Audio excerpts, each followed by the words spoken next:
From the ocean's edge, the hand rises against a sky of subtle colors. The aqua is the surreal slow, the reds and oranges are humble as the changing earth. The ground beyond the thin lip of beach is a grand scattering to stones, as if a massive blow of a giant hammer or God's hand smashed into a broad slab of brown granite, leaving the broken shards where they had settled. There is no green here, just this endless stretch of stone.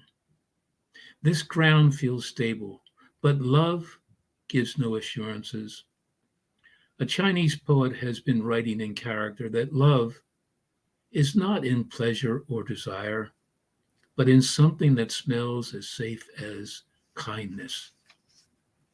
The wind is picking up here.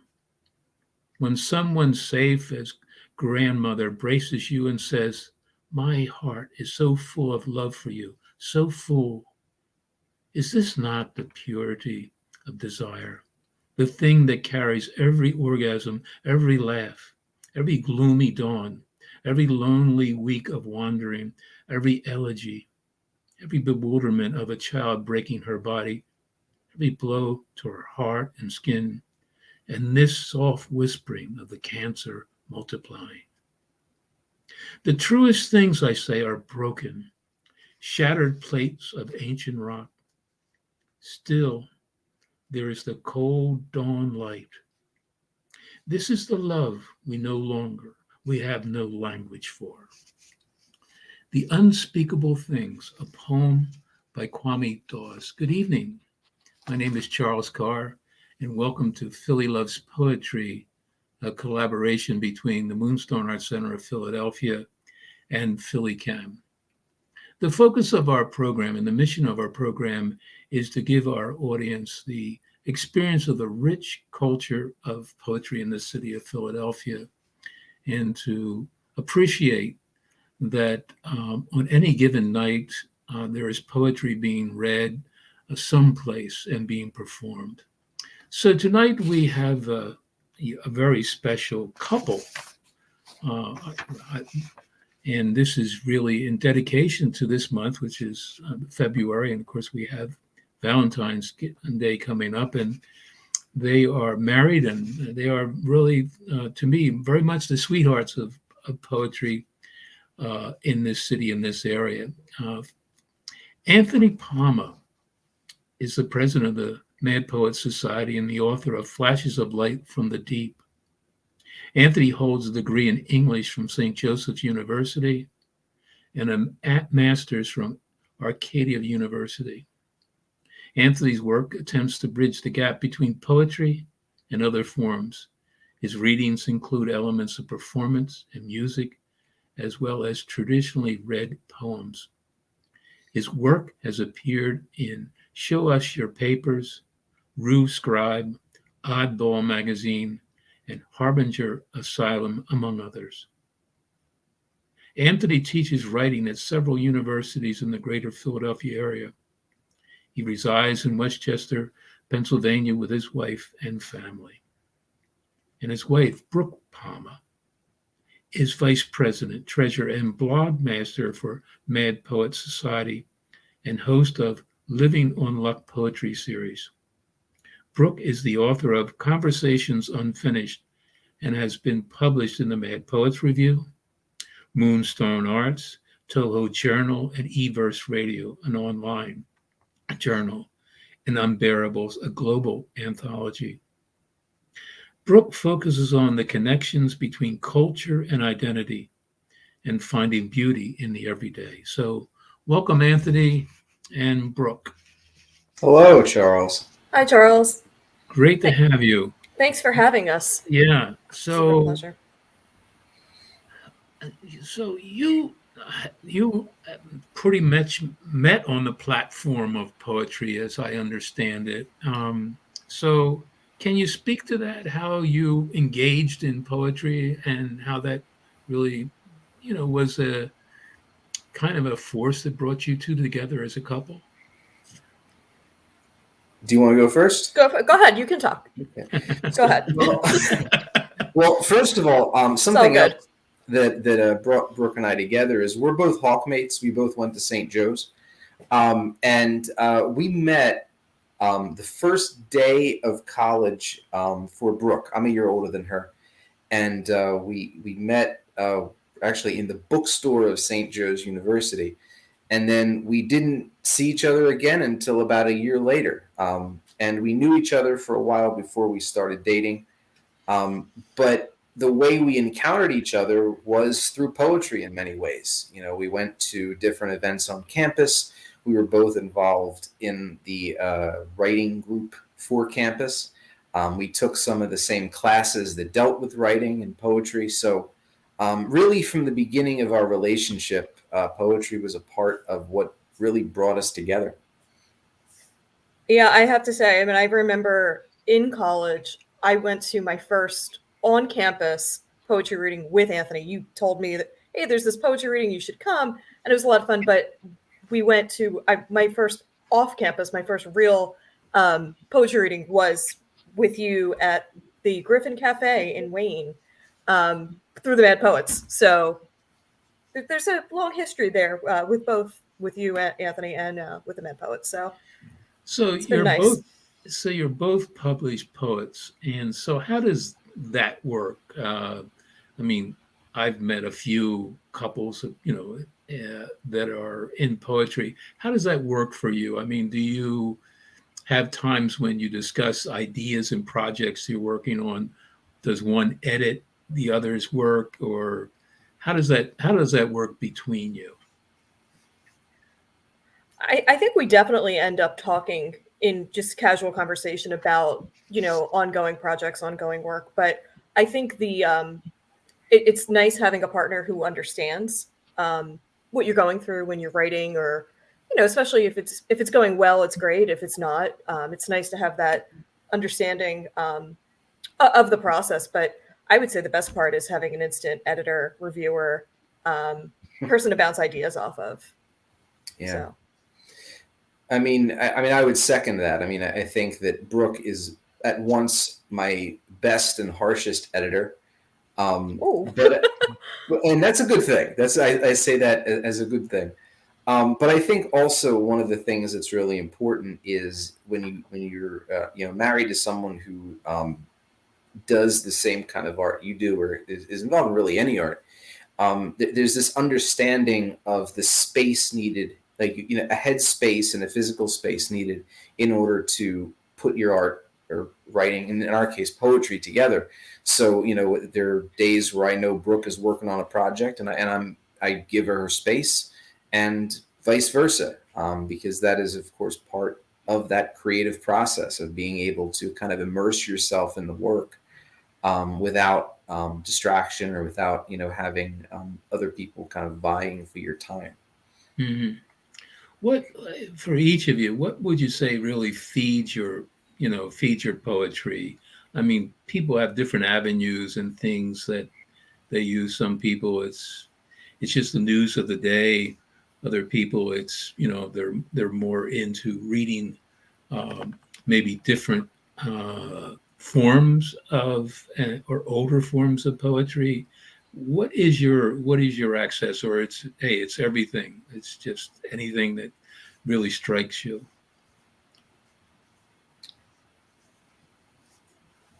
Well, I mean, for me personally, I think there are a couple different things that are really important to me when I write in terms of inspiration. I mean, music is a big one. A lot of different kinds of music.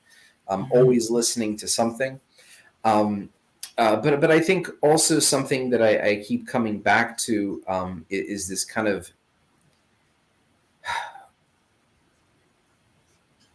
inquiry into identity, inquiry into meaning and the direction we're going as people. So I do a lot of reading, not just of poetry. I mean, poetry, of course, inspires me, but a lot of different kinds of texts, everything from philosophy texts to art, to essays, to novels. So I think art does play a big part of what I do overall, music, writing. But you know, I also think that as a writer, you can't really divorce yourself from the world around you. You have to take part in the discourses. And so when, you know, you see things come up in the news, when you see things come up in our society, many times there are things that require us as authors in some way to respond and provide our insight about them. Because in many ways, we are kind of a reflection of the world we live in. So while I don't want to necessarily say everything inspires me, I do think that a lot of different elements and a lot of different avenues inspire me.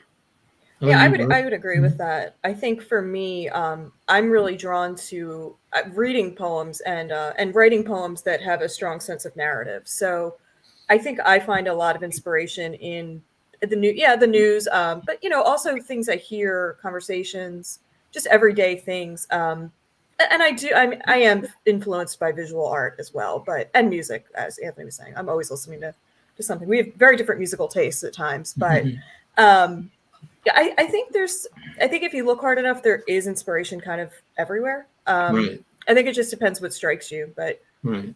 How much has the pandemic shaped your, you know, your life and your art and your writing? How much has it restricted you, or how much has it really given you maybe more time? You know, that we're, you know, kind of hunkered down here to write. I think for me, at least at the very beginning, I felt like it really hindered my creative process because I realized when I wasn't able to go to readings and to be around other people's work and to hear, you know, different voices and different work, I realized how much of an influence that really was on my own work and my own process. So at first, I think it was really hard.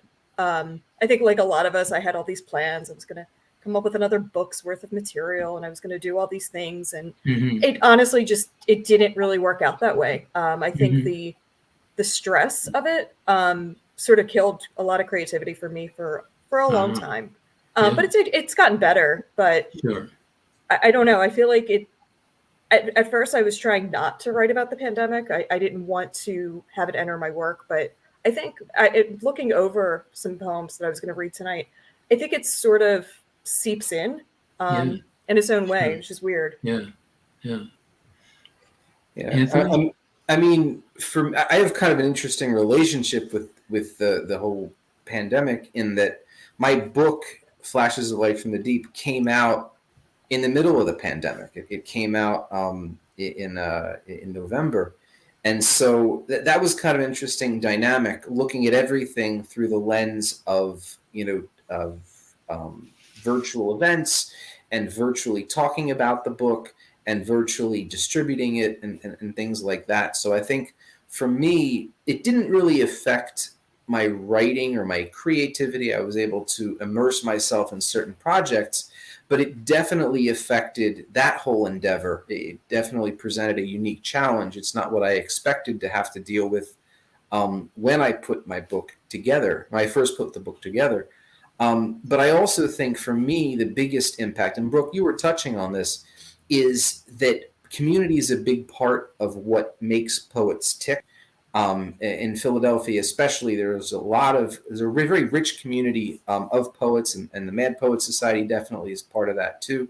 But I think not being able to go out and hear live poetry, not being able to connect with other poets in a very real one-on-one way, I do think that affected me in many ways, and it definitely hindered my ability to feel connected to writing and to my art and to other artists. But yeah, I think that for me at least was the biggest way it impacted.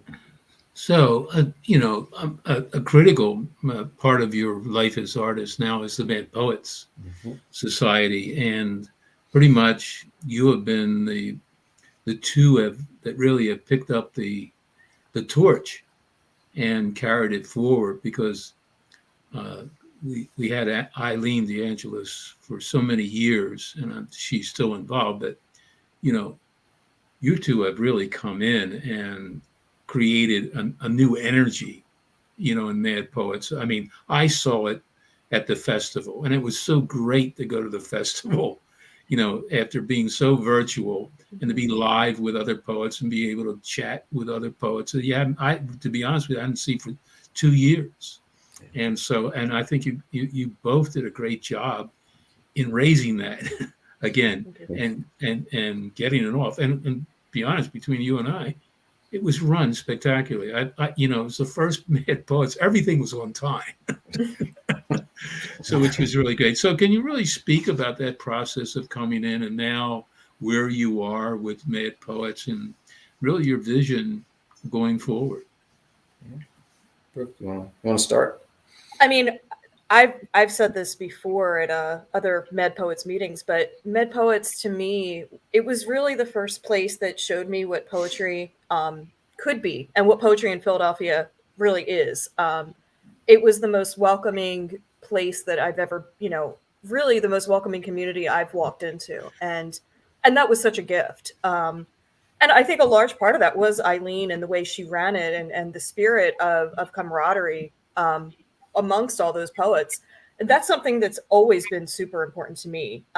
So it's been a real gift. It's been a real learning process, being involved with the Mad Poets. But I think Eileen put so much work and so much energy and so much love into creating it and building it up that we couldn't let it go away. We couldn't let it drop off. But I mean, I think what our hope, I think, Anthony, you would agree with me, is just to keep building on, on that community and that camaraderie. So, to take everything that Eileen started with and just take it, hopefully take it even further. But I mean, she did an amazing job with, with some support, but a lot of it was Eileen herself. So absolutely, there's some big shoes there, to keep filling. So definitely. And Anthony, what would you say, Anthony? Well, when I think about the Mad Poets, and when I think about what it means to me and what it has meant for so many people, I'm always reminded of a scene from the movie Fight Club, where Edward Norton's character is talking about what Fight Club meant to people. And he talked about this one person who was there, and he said, during the day, this person is and I don't remember the exact quote, but he's like the manager of a mall food court. But for a few minutes when he's at the club at night, he's a god. And I think that right there, in some ways, sums up to me what Mad Poets is all about. Maybe not throwing punches at each other, but this idea of giving everyone a chance to share their work and really give them a mouthpiece to be part of something bigger and part of something greater. And even if it is an escape from the life that you're in, it allows you to be something really important. And so I think, to me, that's really what Mad Poets is about: bringing people together, allowing people to share their work, and creating communities and spaces where people can grow as artists, but also as people. And I think when Brooke and I took this over and we're first talking to Eileen about Mad Poets and what it represented, there was a lot of talk about one foot in the past and one foot in the future, kind of acknowledging and continuing what Mad Poets has done in the past, but also looking forward and asking, well, what can we do more? What can we do differently that's going to make Mad Poets remain relevant and remain involved in poetry? And so I think that, for us, in some ways, it's been a balancing act of looking at the traditions, of looking at the way Mad Poets has always done things, but also looking forward and expanding upon the vision to bring more poets to the table, to bring more voices to the table, and make it into something truly unique. So explain, we say Mad Poets Society, but I know Mad Poets is a whole series of different readings in different locations. Okay. And Mad Poets was, a major review for many years. I think there's been a lapse, but I think you can talk about where we are with that. And then, they had the annual competition what is it, Joie de Vie book contest, where whoever won got published, and there would be a major event around that. And the both of you are a part of that series on Livin on Luck poetry series that you do out in Westchester. So can you explain to our audience, and this is just not, a little club. This is really, we have tentacles out there that can bring poetry, the love of poetry, to a wide audience. Absolutely. Well, I mean, I guess I'll go first. I mean, I think that, Mad Poets, just to kind of put it in perspective, Charles, you were mentioning the Mad Poets Festival. There were over 50 poets from the area reading, and they were featured there. Last year, during the pandemic, we had a festival where we had over 50 or about 50 poets send videos of their work in, and we shared it through YouTube and all over the place. At one point, Mad Poets had, I believe, 6-8 monthly series running in and around the greater Philadelphia area. So Mad Poets really does have a wide reach, and I think that it's meant a lot of things for a lot of different people. To one person, it might be the monthly series that they went to at the Milk Boy Cafe. But to someone else, it might be the critique circle that they attend in Wallingford. And so I think that it's meant, it's filled a different role in a lot of people's lives, but it has served the purpose of bringing all those lives together and bringing those visions together. And I think even now, we've been able to push that even farther into the virtual world. For example, Brooke, and Brooke will probably mention this when she talks, but the Mad Poets blog and all the work that they've done writing reviews for authors in all around the area. On social media, we have expanded our presence on there, putting up everything from prompts to shout outs to authors and their books. So I really think that offers different opportunities to build upon, as you said, Charles, the tentacles that Mad Poets has kind of brought out. And we're looking to continue and expand in other ways. We did an event with 30 West a few months ago where readers from the Mad Poets Society and readers from 30 West shared their work. And 30 West, one of the authors was from the Midwest. So, really kind of drawing voices in Philadelphia, but also beyond to kind of, connect to writers elsewhere. Yeah, I was definitely going to second what you were saying, Anthony, about expanding into sort of different waters into, the social media and the website, and specifically the blog. The blog's been a lot of fun to moderate because we're really lucky that we have so many dedicated writers who donate, volunteer their time to write book reviews, which, amplifies some good press for those writers whose books are getting reviewed.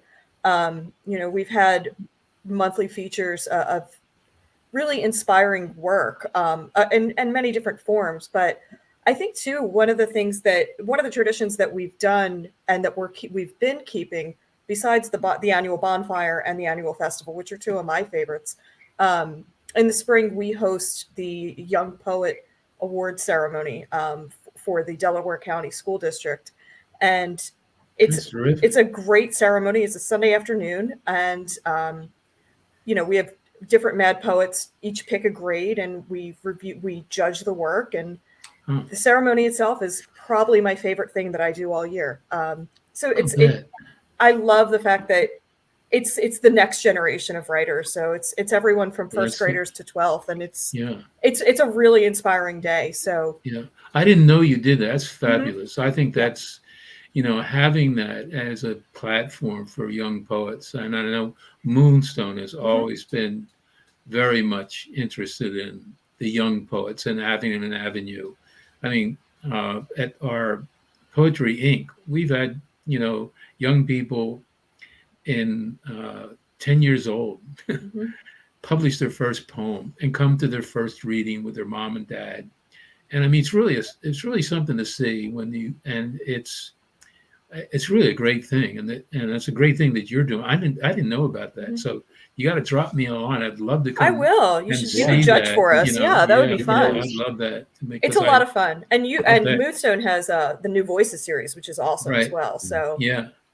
Well, I think too, and I mean, I'm sure I know that Brooks had this experience, and Charles, you may have had it too, where you go to a reading either at Fergie's or somewhere in the area, and there's a young poet who comes in and they talk about how they've never really been to a poetry reading before, right? But they've always liked it, and I think that right there, in a way, is kind of sad, because that means that no one at a young age told them that this was something that they could do, or showed them that it was an avenue that they could even pursue.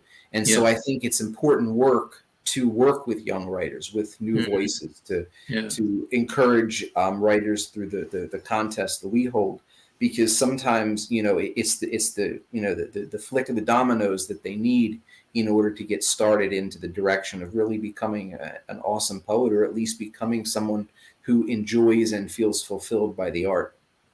I think one of the gifts that you both bring, and I think it's because you're of that generation, you bring that social media knowledge. I mean, that's what's new, and that's that is exciting. I mean, you have the ability, the knowledge, and the capability to use those platforms to bring poetry, which, somebody like me forget about it.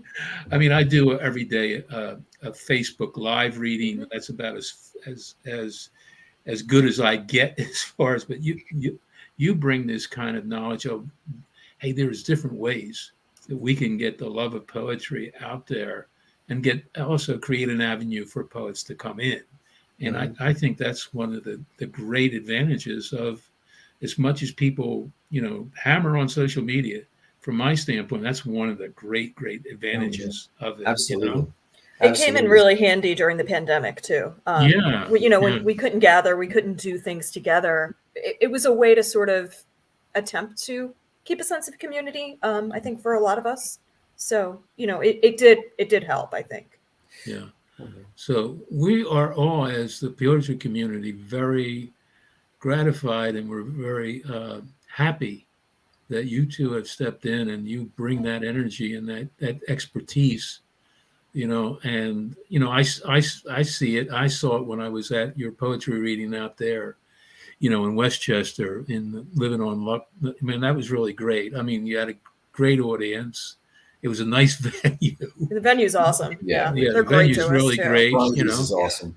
And there's parking, which is really great.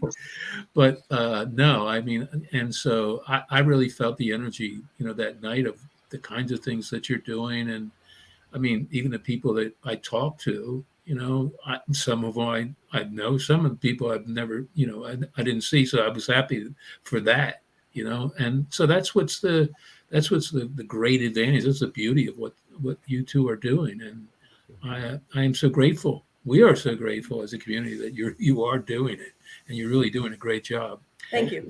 So we're coming up. We've talked a lot about the future, but this show is also about loving poetry, and you both are poets, and we're very anxious to hear your poetry.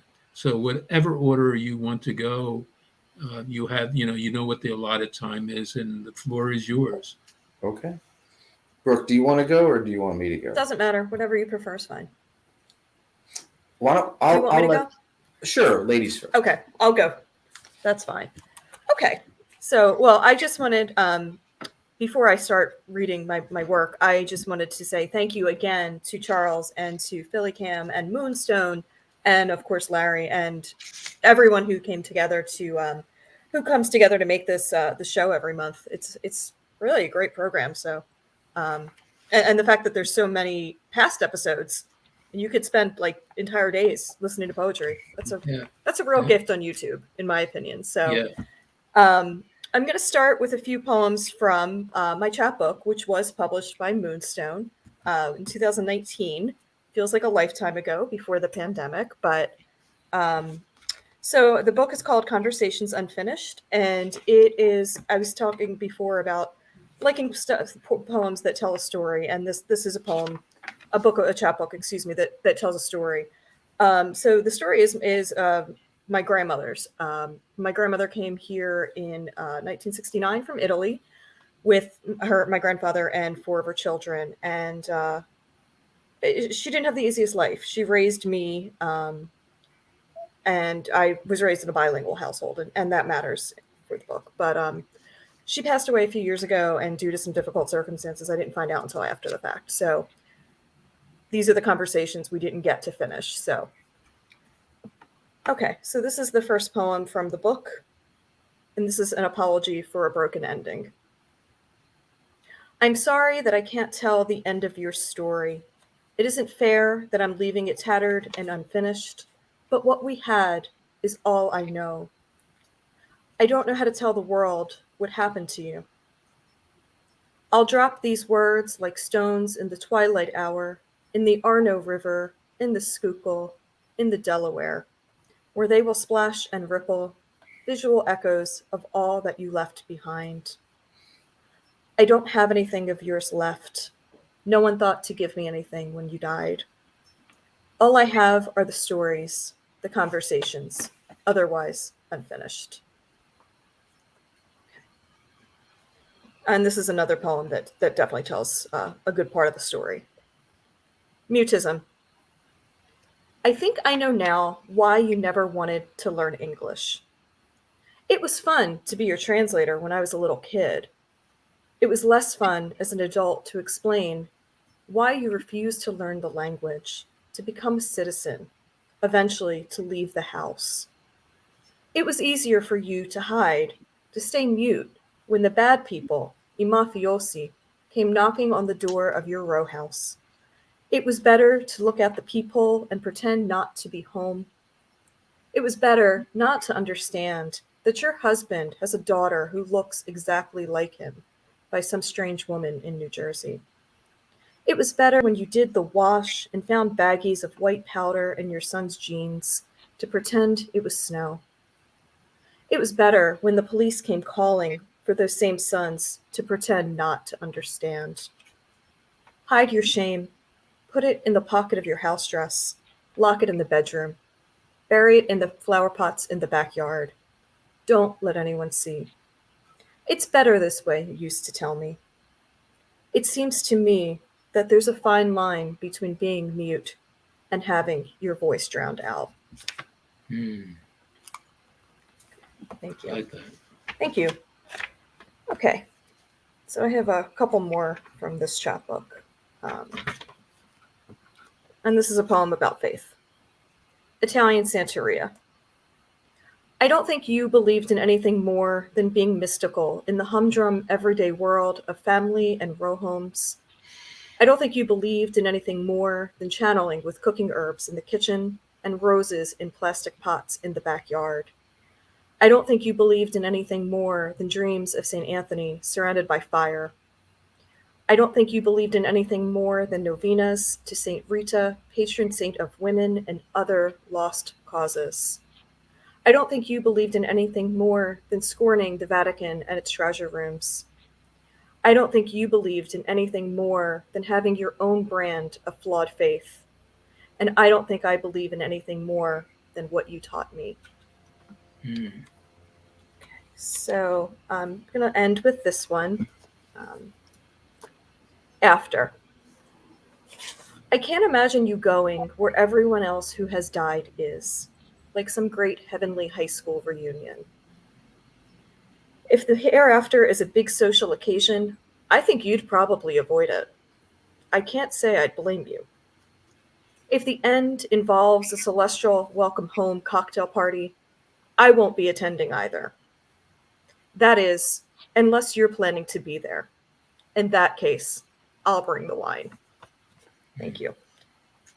I like the conversations, it's building poems on conversations with yourself, and this introspection. It's a very dear and very wonderful poet who I'm in workshop with. And every Saturday that she comes to the workshop, it's really this conversation that she's having with herself in many ways. There might be some omniscient other person there that you have, but I really love poems like that. It really makes me pay attention. And the one that you just read on Muted, that's just wonderful. Thank you. And I mean, I've seen that in a good friend of mine, family too. So many didn't want to learn English, and so you kind of gave it a rationale that I never thought about. And that hidden quality, I don't have to deal with some of these things. So I think that's really instructive. I thought it was really a gorgeous poem. Thank you. Thanks so much.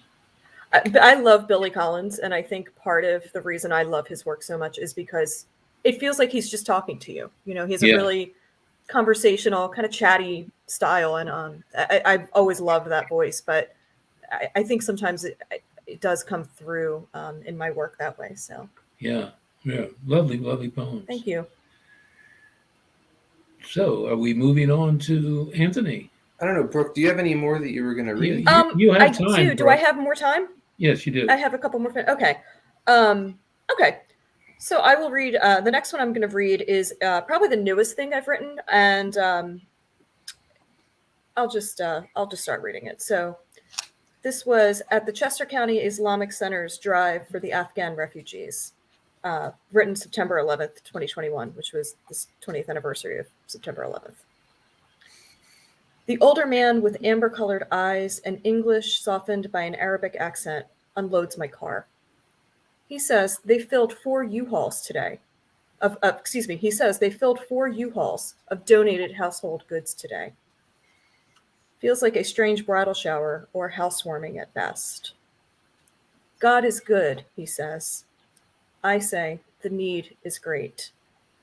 As he removes the items from my car, I think of the fact that my own family were immigrants, but not refugees, and what a world of difference lies between those words. No work, little food, but also no one with automatic rifles at our doors. I don't speak Pashtun or Dari, but if I did, I would label each humble item for you. On the forks, may you be nourished by the community you find here. On the blankets, may you be warm and safe in your new homes. And on the kitchen knives, secure in their wooden blocks. My regret at the way my country tore yours apart for the past 20 years. So this poem was published a few years ago, and it's one of the few that Anthony sort of is in. So and it's an ekphrastic poem, I should mention. Greenhouse in the rain. The earth is washing herself clean on this Saturday morning. All I can smell is the ozone in the air from the rain pinging the greenhouse roof.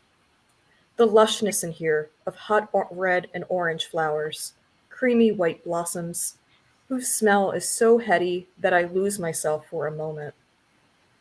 The earthy smell of dirt, the uncompromising sweetness of tropical flowers and tomato plants' funk, makes me want to kick out the other customers and make a bower of leaves for us to lie down on and listen to the rain outside. I feel more like Botticelli's Primavera than the woman I am, wearing old black jeans, buying annuals for her suburban patio. Let's see. And do I have time for one more, Charles? Sure. Okay, great.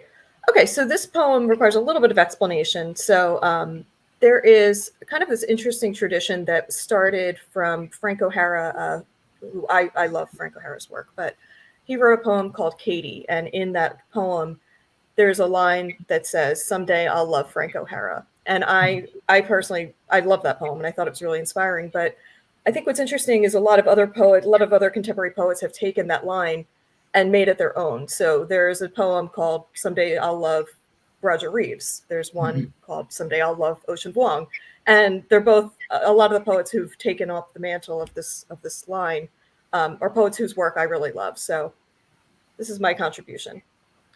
Someday I'll love Brooke Palma after Frank O'Hara, after Roger Reeves, after Ocean Vuong, and everyone else. Someday I'll love Brooke Palma, Until then, I will crawl and scratch and claw at the world in front of me, searching for the words that only I know and languages that only I speak.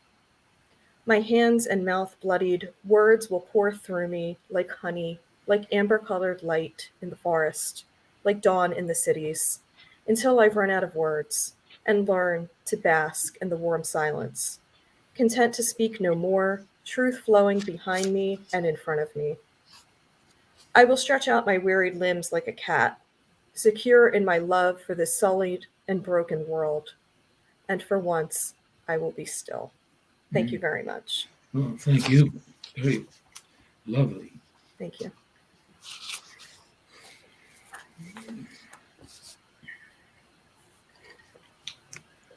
Okay, Anthony. All right. So, I mean, first of all, I just want to second Brooke's thank you to Charles and to Philly Chem and to Moonstone for putting this all together. This really has been an honor to be here. I'm really excited. It's been a lot of fun, and so thanks for having us. So most of the first group of poems that I'm going to read are from my book, Flashes of Light from the Deep, and it's a book that, in a nutshell, it's really kind of a look at the everyday revelations that we get just by going through life and encountering things. And on one hand, it is a recognition of the things that are worth fighting for, the things that we should stand up and try to change in the world around us. But it also is, on the other hand, an acknowledgement that sometimes we have to accept the way things are and try to cope with the trauma and with the challenges that befall us. And so here's some poems from that collection. The Information Age. What's that? It's just the wind dragging the wires to the ground. All that is left of us are voices. It's just the wind and the wires. All that is left of us are voices. City is gray. He's reading For Whom the Bell Tolls on the Train. City is gray. Getting off. City is gray. Short walk to Reading Terminal, sitting, having breakfast amongst the herb trays. City is gray. Hustle, bustle, to market to get the fat pig. Hoodies and suits, city is gray. You don't know why, but the sky lies on us like a blanket. We are all sitting on steam grates in our own way. City is gray. They want me to be something. They want me to be nothing. They hope that I have something as they ask. City is gray. You see, it's the poor on top of wealth, on top of poverty, on top of alienation, on top of isolation, on top of loss of self, on top of how we missed our play. City is gray. If they say so, it's because they've never seen the shades of them all. I see them all. They stand on crowded street corners. I see them all. They bob and weave between the winners and the losers. I see them all, telling us what we should have been had we only tried. I see them all, but never, only gray. Really like the litany there, Anthony. Thank very you. Very powerful tool to use that. And I really sensed the music in you with that too. I mean, very much a lyric at play there. And so I love litanies and the use of litany to, move a poem forward. That was very good. Yeah, and it's actually a poem that was inspired by a real story. I mean, I was on what they now is the Paoli, they call the Paoli Thorndale line, but it was the R5 a few years back. And I was sitting on the train, and there was a guy there reading For Whom the Bell Tolls, and it just stood out to me for some reason. It's a great book. It grew kind of into that poem, and about kind of both a love letter, but also to Philadelphia, but also kind of an homage to some of the challenges that a city like Philadelphia faces. Mm-hmm. So a few years back, before the pandemic, the Mad Poets Society, primarily Eileen did most of the legwork on this. She put together a collection of ekphrastic poems called Art Through the Eyes of Mad Poets. And this was my contribution to that. It's based upon the paintings of Toulouse-Lautrec, and it's called The Bards I've Known. The bards I've known wear white T-shirts and smoke cigarettes in a pool hall on Argonne Avenue. They live like kings at night and panhandle in the morning. The bards I've known don't say grace before meals. The only grace they've seen works at the Moulin Rouge, dancing with beggars for pennies. The bards I've known are short-haired and non-binary, standing on a street corner in Westchester, shouting protests to the indifferent traffic. The bards I've known live in apartments with mattresses on floors. Their poetry is scrawled on the bathroom wall and in the margins of newspapers no one reads. Tomorrow, they won't remember the words they wrote. The bards I've known tell tales of painted women luring boys into the dark, of women painted and forgotten, their greatest legacy being in the right place at the right time. Lautrec, you madman, look at what you've done. The bards I've known mistrust beauty when they see it. Derelict and rejected, they sell junk out of the back of their vans. The bards I've known are so broken that their songs sound like prayers, their prayers like confessions. The bards I've known don't dance. They just came in for a drink, and after they're finished, they'll be on their way. Mm-hmm. Independence Day. Charred meat, cold beer. Time has changed us, no longer chasing girls, but still chasing something. When did we start our self-constructions, our blueprints with revisions and variances? What made us push out into the space of our imagination? Add years. Will they hold us up and examine our fluid worlds? Or will we only haunt shelves, relics of our own irrelevance? Maybe we'll never get to that point, our work cast to time like rice at a wedding. For sure, though, we'll never be remembered for our grilling. So I've always been a big fan of Bruce Lee, and this poem is based upon one of my favorite quotes from him. It's called Becoming Water. We fill the jars, the pitchers. We give up. We forget that being who we were meant to become is a choice. We can choose the Sunday dinners, the insular, safe and quiet in our cul-de-sac dreams, the narrow views, retirement trips, reruns, a restless death. No one will blame us. Water flows upon the easiest path. But me, I'd rather crash than flow, because sometimes fighting is more important than whether or not we win. So I wrote this poem after taking a flight out to the West Coast, and a flight that started before the sun came up. It's called Flying at Night. All you can see are the lights.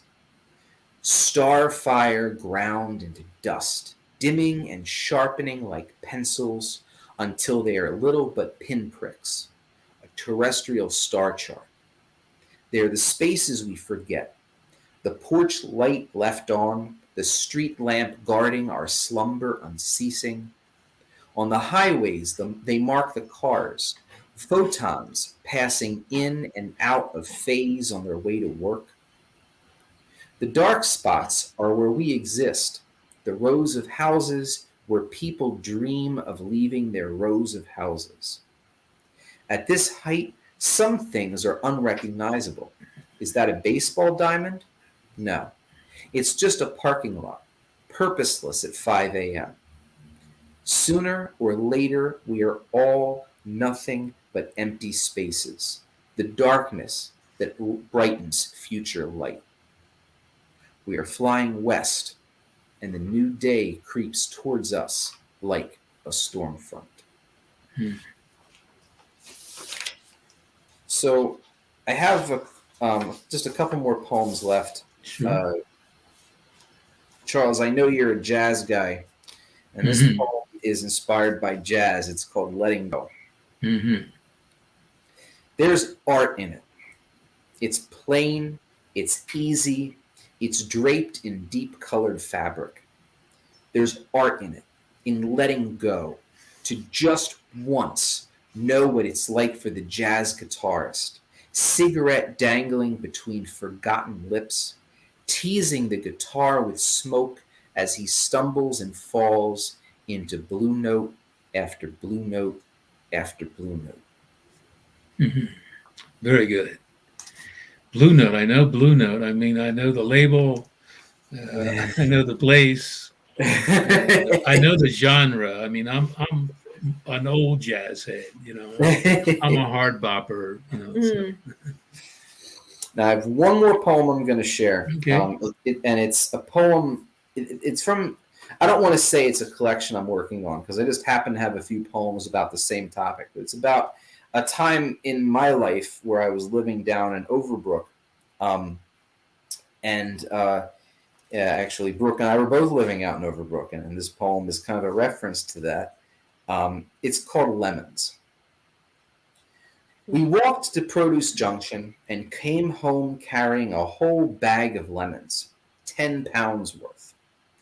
We sliced them and juiced them by hand, finding every paper cut, squirting each other with citrus, and laughed through squinted eyes. We then added water and sugar and sat on the balcony sipping the worst lemonade ever. We didn't know what we were doing, but it was wonderful, and poetry couldn't describe it. Thank you.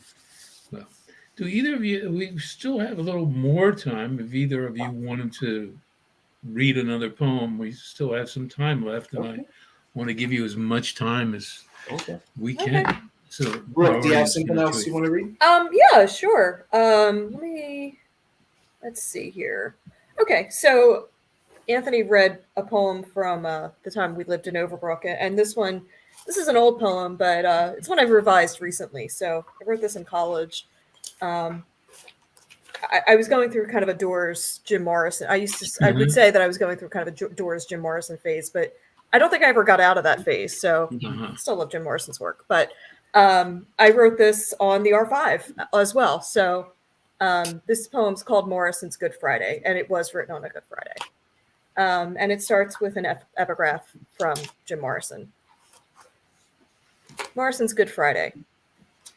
As long as I got breath, the death of rock is the death of me, and rock is dead. That was from 1969. On this gloomy Good Friday, I honor your struggle that ended in a lonely bathtub in Paris. Were you lost inside the gold mine of your suffering? Did you feel the water getting cold, or were you already dead before the water began to cool? Did death come and gently take you to meet those bodies lying on dawn's highway bleeding? I won't visit your grave in Père Lachaise Cemetery to leave condoms, whiskey, or cigarettes, but I write you this poem instead. I know you who loved the written word and who longed to be taken seriously as a poet would understand. So I should have prefaced that with the fact that some of those lines are borrowed from Doors songs that I liked. So I don't know. Did you know that Leonard Gontarg had a chapbook called dedicated to really Morrison in Paris, and it's really fabulous. I said to him, and it's real. He probably thought I was a little wacky when I said that it reminded me of James Joyce's Ulysses, and wandering in Paris. It's a much more abbreviated, but it had that same quality to it. So I mean, there is so much poetry around the doors. I mean, I Yeah, think, Abby Porter reviewed Leonard's book for the Mad Poets blog, so, and I got to read a good chunk of it, and uh-huh. it's an amazing work. It's surreal. There's sort of a dreamlike quality to it because Yes, there is. it sort of felt Absolutely. like what Jim Morrison would have done or said if he hadn't died. Yeah. And parts of it, to me, that's kind of how it felt. And I think that's kind of an amazing concept, to think about what might have happened. Yeah.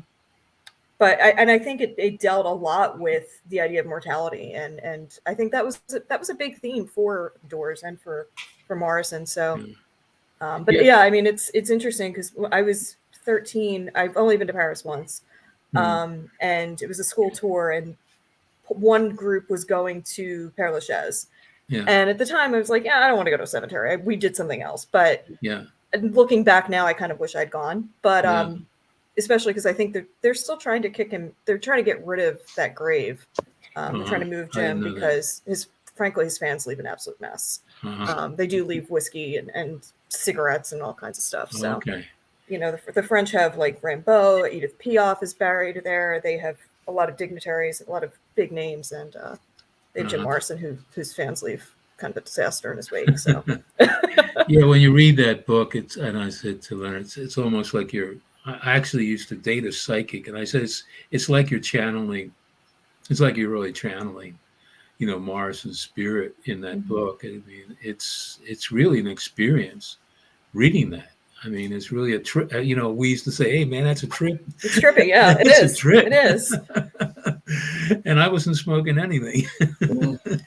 But anyway, I wanted to thank both of you. I wanted to thank you for coming on our series, and Philly Loves Poetry. I thought tonight was fantastic. It was so great to hear about this new breath of fresh air that you brought to Mad Poets, and that you're breathing life into Mad Poets again. I know you're doing it with other people, but you really have ideas and you have imagination, and you're young and you're energetic, and that is so great for Mad Poets. I mean, it's really an organization that I love, and it was the first place I was published at all, and I don't know how I read there, but all the people that I met there, poets that I met there that have become friends, that's really terrific experience. So thank you very much, and thank you for Thank you. your Livin on Luck poetry series. I want to get out again. I know Westchester's a haul, Route 3, but nonetheless, it was really a great experience. So the other thing I wanted to say before we sign off, and this is really you've mentioned Larry, and I've said, in the past year, Larry has sponsored close to 130 poetry readings with close to 300 poets. There's nobody in this area, it might be nobody in the nation that has done as much for poetry as he has, and put so much out there.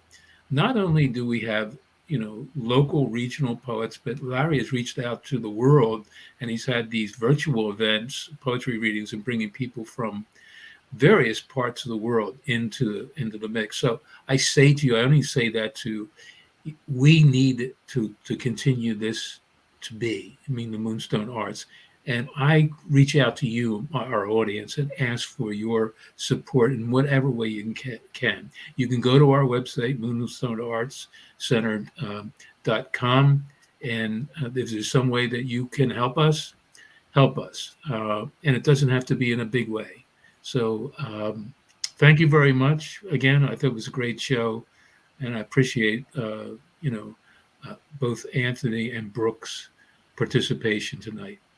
And so that show will be running again for February, and in March, late March, we had Paul Muldoon. So it's an exciting year coming up.